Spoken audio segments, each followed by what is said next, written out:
How's it going, everyone? Sinister here of the Gamer section, and today I'm going to review SNK 40th Anniversary Collection for the PlayStation 4. And previously, this game came out for the Nintendo Switch.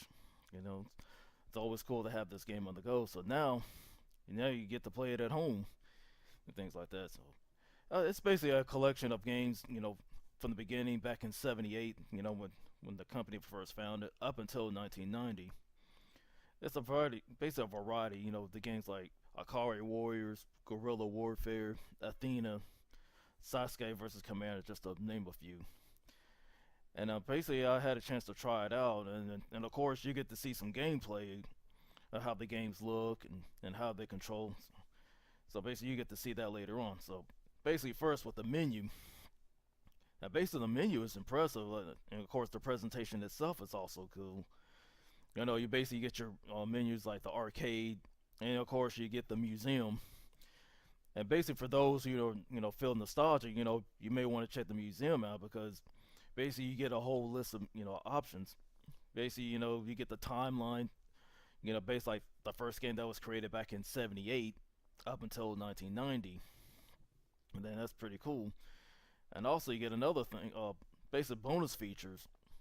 It features like ads, arcade cabinets, strategy guides, of different games.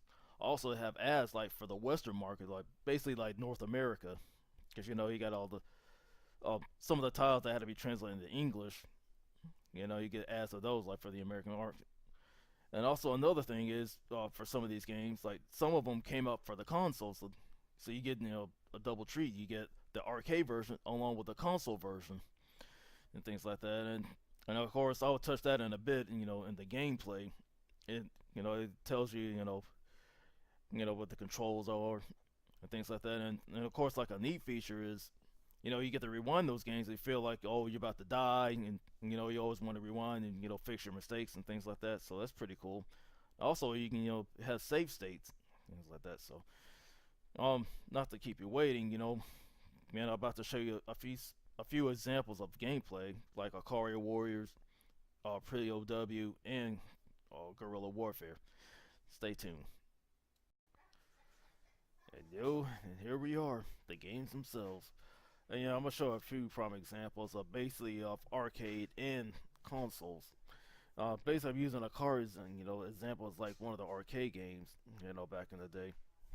And it's cool, like each game is represented by a cabinet, cabinet art and stuff like that. Of course, you got the two Akari Warriors, Raph and Clark. They always had the bandanas back then. So basically, there are a lot of a lot of these games are inspired by Rambo and stuff like that. So yeah, it's just the game is how I remember it. But you probably say graphically, it's like well, they look like they're representative counterparts, like the arcade and the consoles themselves. Like, and it's cool, like they have like the NES versions, basically in the same play as the arcade game. So but the main difficulty is some of these games. Some of them require the right analog stick just to fire in any direction, and you have to use the trigger buttons is to shoot. But if you play the console versions, it's basically the reverse. You can use like the face buttons and stuff like that. Like basically like the bottom, like the X and the O button, just like say, like example, you want to shoot or jump and things like that. So it's basically the controls, basically how you remember it back in the day. So. And of course, I have another prime example is Guerrilla Warfare. It basically, for those who remember back in the day, this game, the main protagonist in this game is Fidel Castro and Che Rivera. Fighting the revolutionary back in the day. So, pretty much like Akari Wars. It uses like the same engine, and the gameplay is basically about the same too. But it's a little bit more upbeat. You know, basically you have to shoot a whole bunch of soldiers, but you gotta rescue hostages. But at the same time, you gotta be careful about shooting. If you shoot the hostages, you get points taken away. So yeah, you definitely gotta be careful.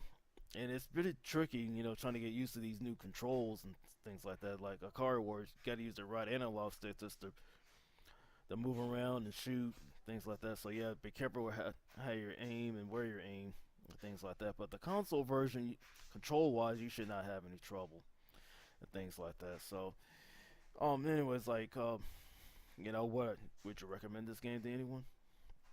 To me, I say absolutely. It just for anybody who's an old school player like myself, I say this is definitely a pickup. You know, you want to relive those memories of the arcade or the console, things like that, because you got the variety to choose from. But however, like the main gripe, some people may not like some of the older games on there. Just depends who you are. But all in all, it's like, hey, if you want to relive your memories, I say go ahead, pick this up. So, anyways, like, come check us out on the gamer section. Definitely want to hear your thoughts down below.